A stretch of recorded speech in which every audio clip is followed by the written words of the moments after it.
Waqt konferenza tal-aħbarijiet indirizzata mill-President tal-Partit Laburista Ramon Attard u l-kandidat tal-elezzjoni tal-Parlament Ewropew Elixaju Saliba ġie enfasizzat kif il-manifest tal-Partit Nazzjonalista fih biss paġna waħda.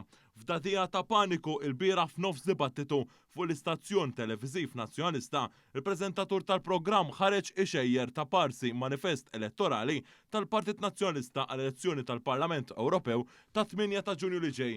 Kif sar sinonimu mal-Partit Nazzjonalista, jirriżulta li dan u programm elettorali ieħor maqtuħ mir-realtà, iżda li fuq kollox jixed perfettament il-mod dilettantesk li taħdem bih l-oppożizzjoni.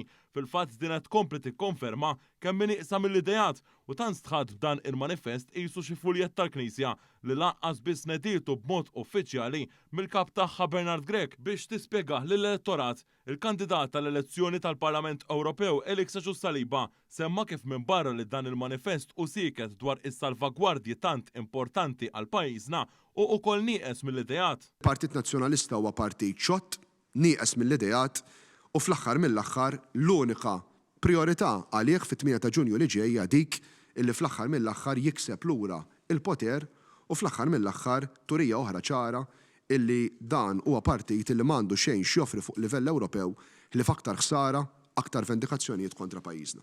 Ramon Attard innutat kif l-oppożizzjoni imedija titkellem biss fuq in-negattività bi programm elettorali nieqes totalment minn oqsma li huma kruċjali għaċ-ċittadini Awċin u Maltin fl-Unjoni Ewropea.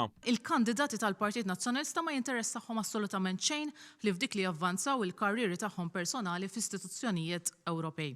Fuq kollox, ta' kemm fi Brussell il-kandidati tal-Partit Nazzjonalista jew dawk li suppost jirrappreżentaw lil poplu Malti u Awċi jaġixxu b'mod imbagħad jiġu hawn u jagħmlu totalment l-oppost jew għar minn hekk jibqgħu sikta.